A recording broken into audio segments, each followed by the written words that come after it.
What's up, my Freaky Fear family? It's me, for the GreatWhite. Thought I'd just talk a little bit. Tell you about some of the stuff that's happened to me over the years. Let's get right to that.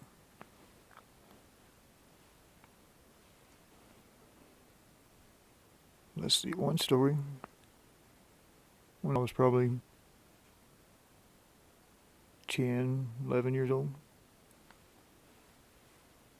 We had a playhouse in the edge of the woods behind my grandpa's, which was probably a good 150, 200 yards from the house. It was actually a goat barn type shelter thing, but we took it over as a playhouse. Anyway, it was made out of fiberglass. We called it the bullet. It was shaped like a bullet. It was this weird dome. I don't know. It was weird. It was a strange looking building anyway. Probably 12 feet tall. I don't know. Anyway, that's not the point. We played back there for years before this. And at this point, it probably had been there 7, 8 years. I think I was probably closer to 12 or 13, actually. It had been there long enough that a tree limb had fell, and it was weak enough that it kind of collapsed one side of it. Anyway, so it's down on the ground now. Now for us to play in it, the door is closed off because it fell over itself. So we had to climb on top of the dome part and in through a little window, which was always fun. For kids anyway. I probably wouldn't do it now for shit. Spiders and all. But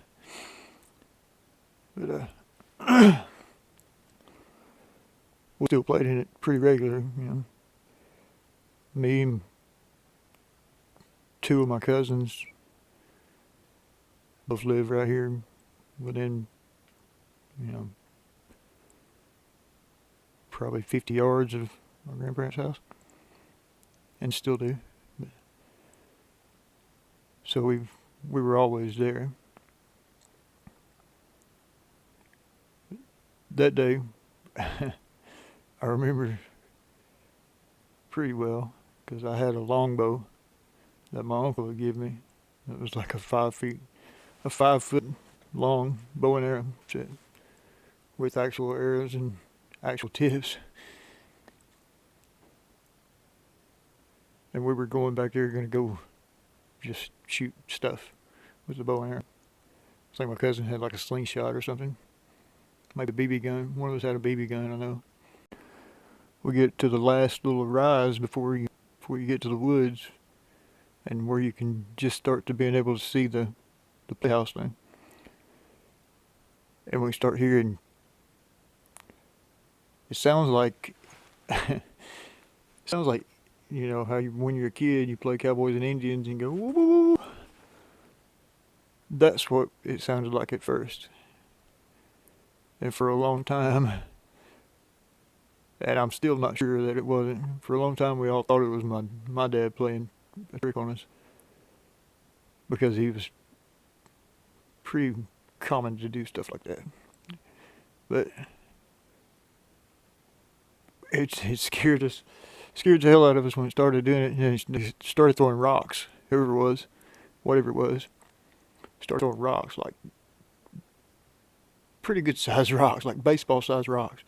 And they're landing 10 feet in front of us maybe. Some of them even going behind us.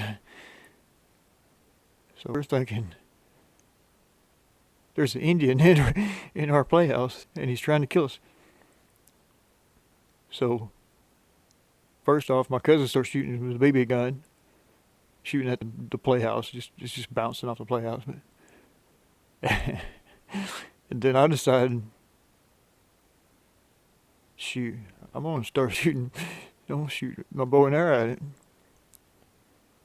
So I had 6 arrows and shot all 6 of them, and 3 or 4 of the 6 hit the playhouse or right very closely to it,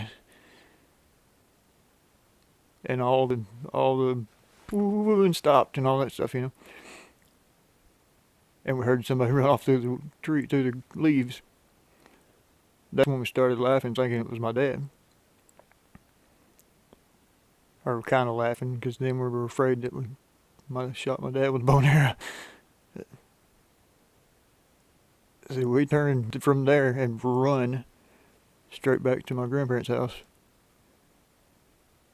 And my dad's sitting there on the couch watching football. It was either Christmas or Thanksgiving, I'm not sure, but it was during a family get-together anyway.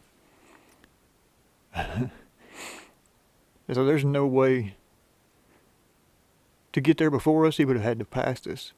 The only way to come, without coming directly by us, would be to go 3 times further around and come up the backside. And there's no way he could have beat us to the house. At that time, that never registered, and we just all accused him of being him, and pretty much let it go. Never really thought about it again until I heard some of the Bigfoot recordings and the supposed Bigfoot recordings. Then I got to thinking, there's a whole lot of that story that lines up pretty damn close to Bigfoot stories. For one, these woods join, or are connected to more woods that end up into a protected area, and altogether there's probably 500 acres of hardwood forest there that all are connected to this little stretch of woods that my granddad owned through slivers and whatnot, small things. Some of it's just huge forest. There's caves and a nice big creek, a year-round creek, water supplies. I mean, it's got all the criteria. Plenty of deer, goats. My granddad had goats all the time growing up, and we'd always find, like pieces of goats that we always blamed on coyotes, but think back now, shit, who knows? And somehow there was always some bones inside of our playhouse, which we thought was cool at the time, but thinking back now, I'm not sure that whatever it wasn't playing around in our playhouse. Wasn't using it as some kind of shelter or something. I don't know. Definitely a strange story, strange experience for me. It's something that I had literally completely forgotten about or blocked out or whatever. And then just hearing one sound triggered all that. And I remember it like it was yesterday now. I remember the fear and the panic and some 11, 12, 13-year-old kids. And then the even more panic when we thought that we shot my dad with a bow and arrow and BB guns. But weird stuff for sure. That's about all I remember of that. I hope you guys enjoyed this little stroll down memory lane. If you did, click the sub button. And don't forget to like, comment, and share. And don't forget to hit the little bell so you get notified when new videos come out. As always, I'm Fear the GreatWhite. You're fucking awesome. I love you all. I'm out. Bye.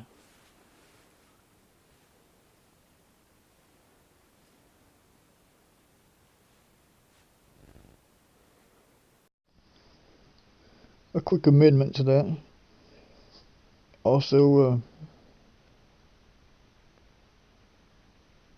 my whole life, my memo So I always told us to stay out of the woods after dark and to be back in the yard, like the main yard of the house, up close to the house before it got dark. So the boogers didn't get us.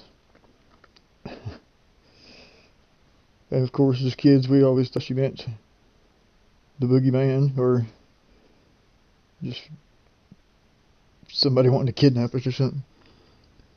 Now I'm not so sure, but because it wasn't just a booger.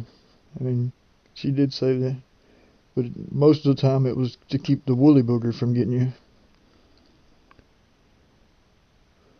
Or if we strayed too far, she would say, "Y'all better get back up here. That woolly booger's gonna get you." I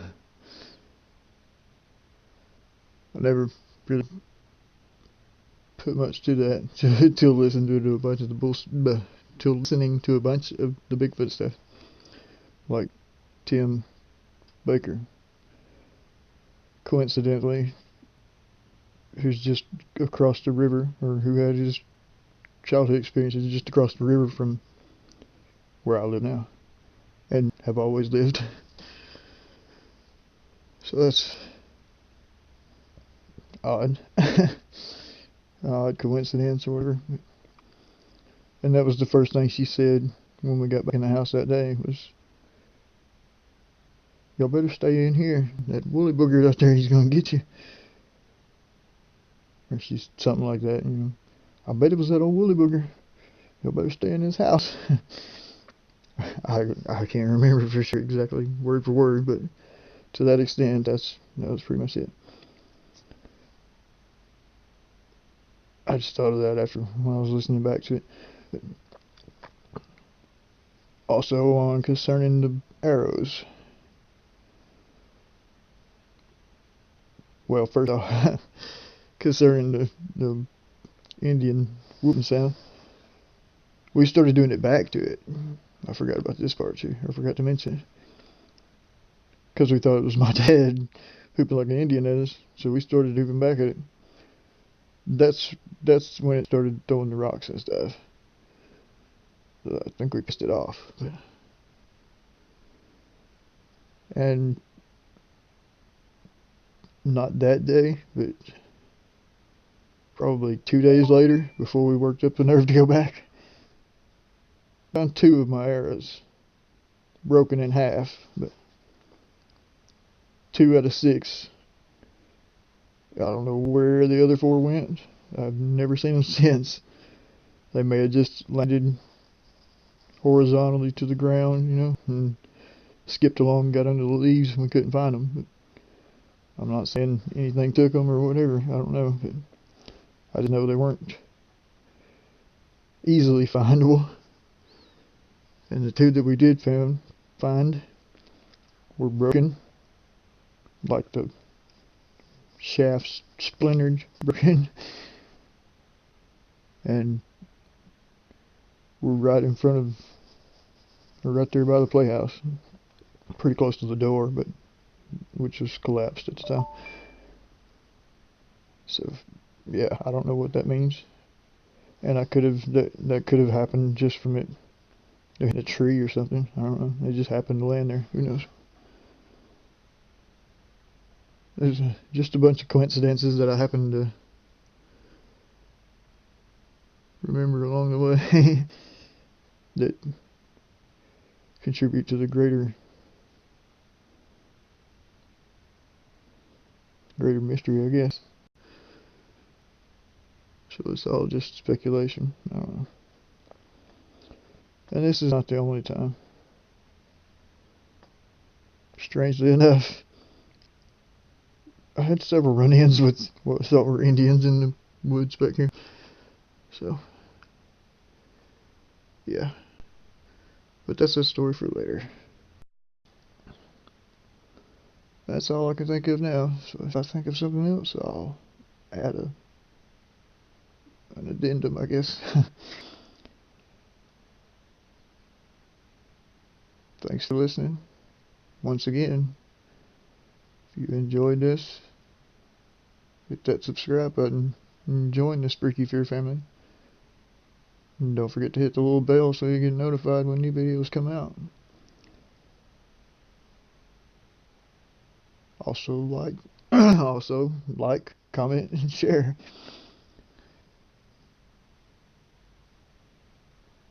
As always, I'm Fear the GreatWhite. You are pretty fucking awesome if you made it this far. I'm out. Bye.